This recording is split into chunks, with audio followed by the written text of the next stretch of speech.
déchiré mon chandail, vous savez même pas je suis qui. C'est même pas ça, là, pour vrai. Vous avez été des milliers à visionner et commenter cette arrestation controversée, si on peut dire, au poivre de Cayenne. Effectivement, la situation n'est pas facile à déterminer. Est-ce que c'est la faute des policiers ou la faute du citoyen qui ne collabore pas? Bien, on en parle avec mon équipe, là, un policier et un avocat chevronné. Ils vont nous expliquer un peu leur vision du dossier. Mais pourquoi? Ouais, c'est ça, pourquoi? Vous savez même pas son vrai nom. Hey! Non, non. Où ça? Hey, vous êtes sérieux, man? Check, qu'est-ce qu'il fait?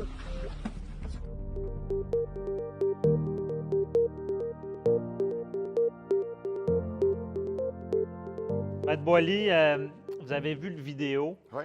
Ça, c'est une vidéo qui est controversée. Il y a quelqu'un qui nous approche. Évidemment, voudrait avoir justice, voudrait peut-être poursuivre pour ça.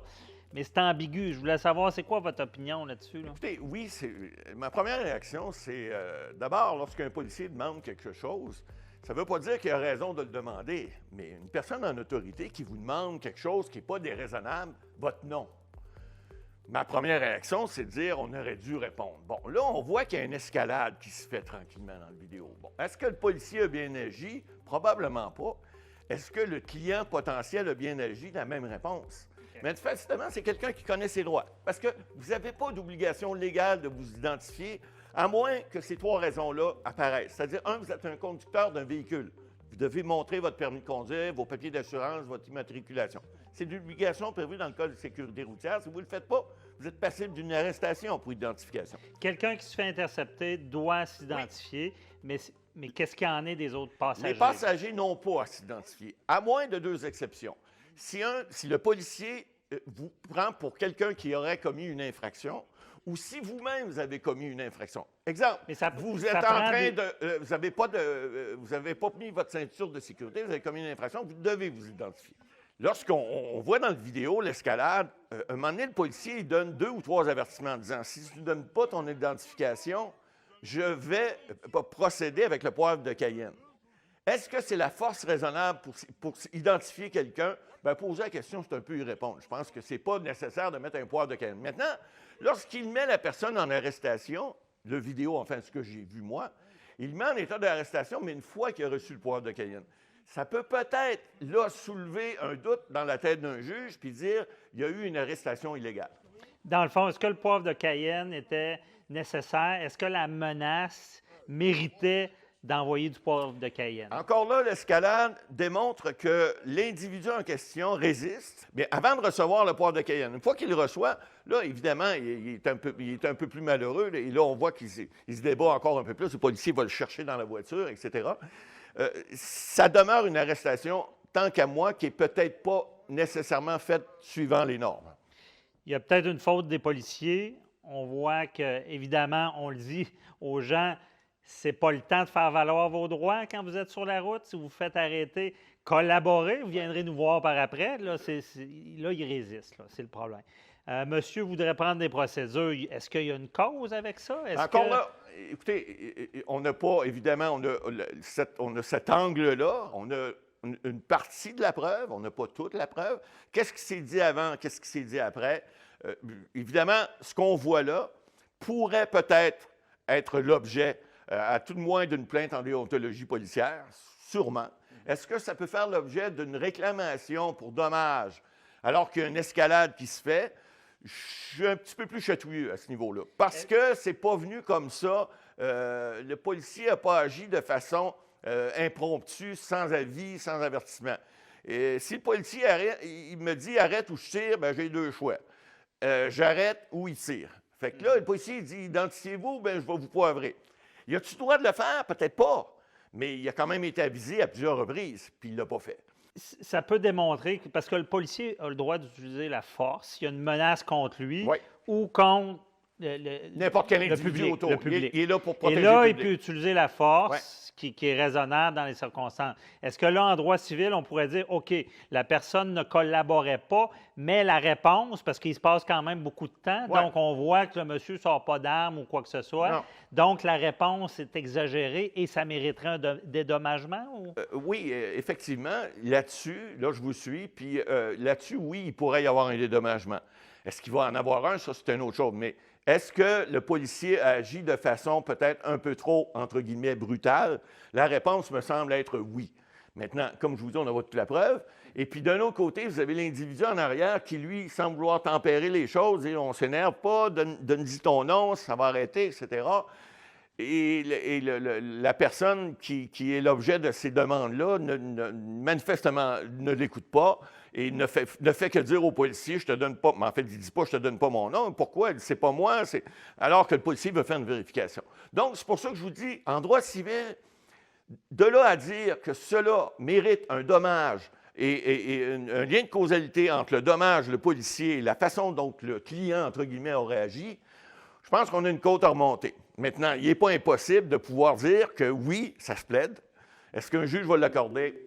Ça, c'est un autre gros point d'interrogation. C'est ça. On va continuer d'évaluer. On va regarder s'il n'y a pas de la jurisprudence dans ce dossier-là. Parce que je comprends que c'est plus difficile, là, vu la situation. C'est touché. Parfait. Merci beaucoup, Mme Boily.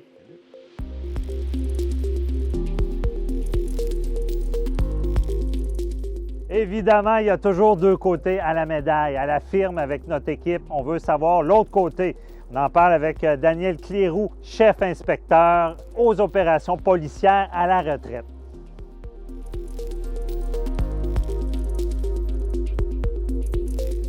Merci d'être avec nous.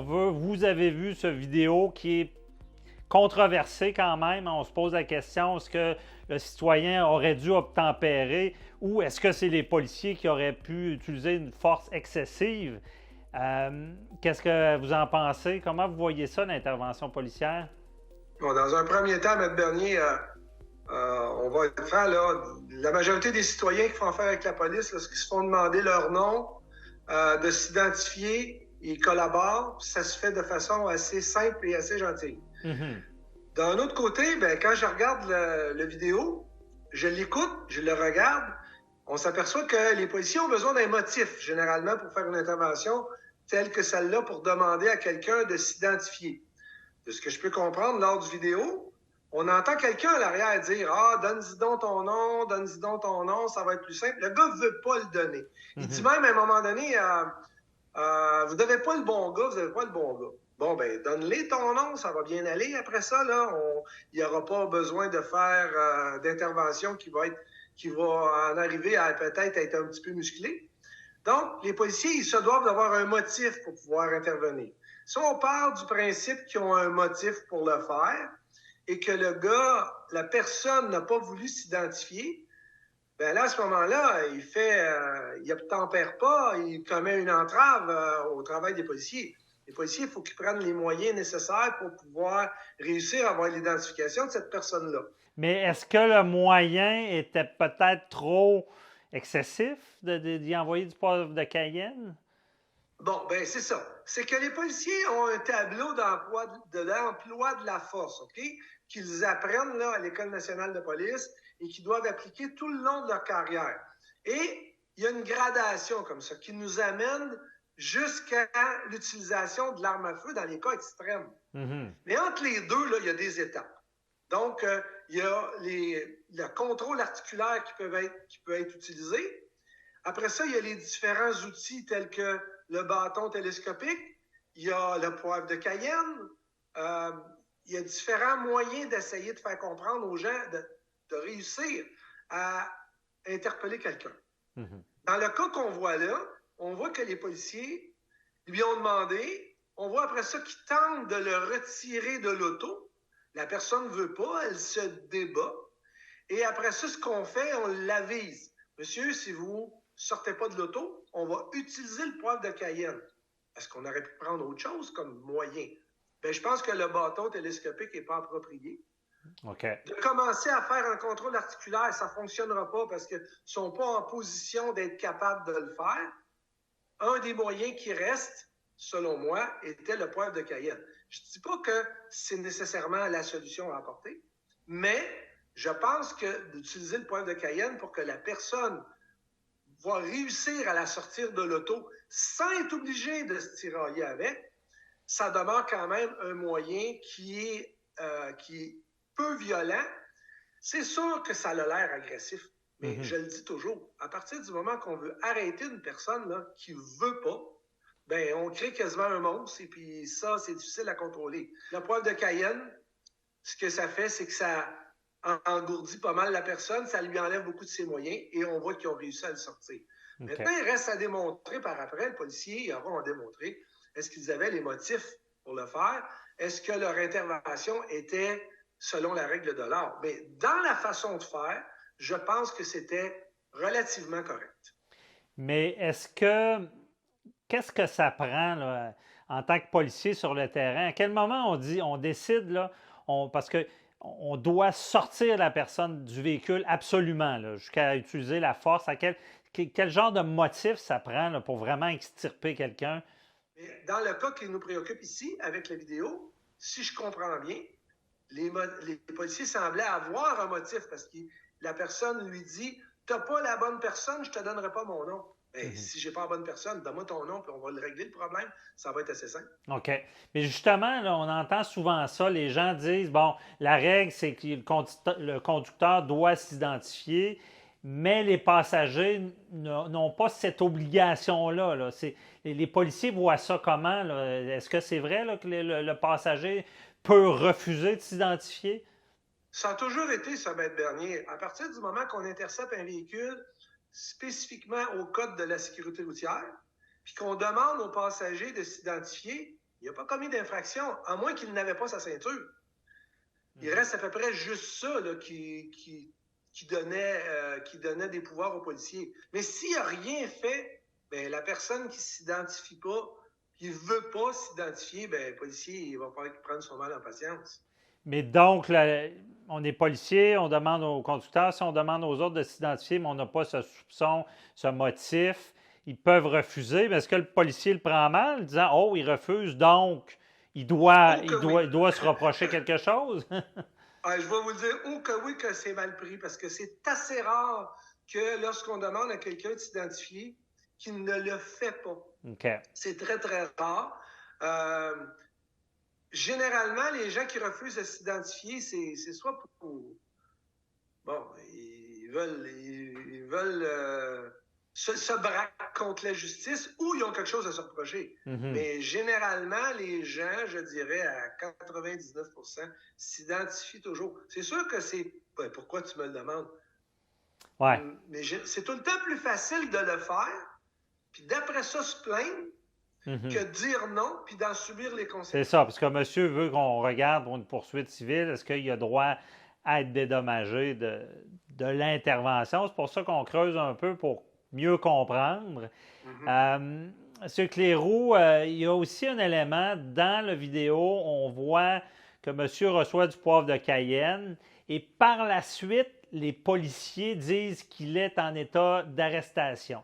Est-ce que la minute qu'on avait ce motif de vouloir l'extirper du véhicule, est-ce qu'on aurait dû, dès le départ, le mettre en état d'arrestation?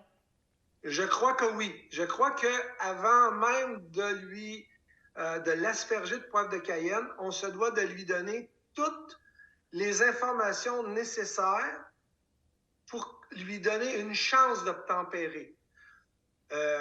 De lui dire, sors de l'auto, c'est correct, on voudrait vous identifier, c'est correct, la personne ne veut pas obtempérer, elle ne veut pas obtempérer. Communication, patience, c'est long. Mais on le met en état d'arrestation dès le départ? Il faut le mettre en état d'arrestation. Monsieur, vous êtes en état d'arrestation pour refus d'obtempérer ou pour entrave à un agent de la paix. OK. Donc, avant de le sortir, on aurait peut-être dû le mettre en état d'arrestation. C'est là que peut-être que le bas blesse, là, où ce que les policiers risquent d'avoir un petit problème, c'est que la mise en état d'arrestation aurait dû être faite avant d'utiliser le poivre de Cayenne. Effectivement. Bon, pour notre dossier civil, c'est sûr que ça peut être un élément important parce que tout ça, s'il n'est pas en état d'arrestation, l'utilisation de cette force-là est peut-être moins justifiée et ça constitue peut-être une arrestation illégale. Mais oui. Merci beaucoup, M. Daniel Cléroux, ça nous éclaire. On va évaluer tout ce dossier-là, mais ça nous fait bien comprendre l'aspect policier et la technique utilisée. Merci beaucoup. Aïe, aïe, aïe. aïe, vous êtes des malades, man. Vous êtes des malades, man. Après avoir parlé à notre avocat, notre policier, à la firme, bien, je suis ambigu sur le dossier. Est-ce qu'il y a possibilité de prendre des poursuites et d'avoir un dédommagement? C'est certain qu'il va falloir évaluer plus en profondeur le dossier.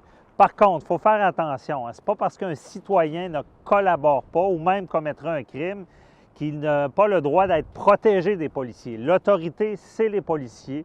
Donc, dans ce cas-là, si on va plus loin, peut-être justement qu'on a franchi une ligne.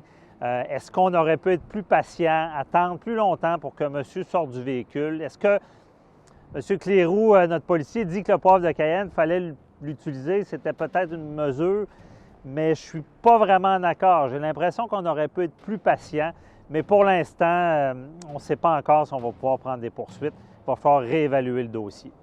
Finalement, si vous vivez des injustices, vous avez des vidéos à nous communiquer, appelez-nous, écrivez-nous, on veut vous entendre. On pourrait prendre votre dossier et vous aider.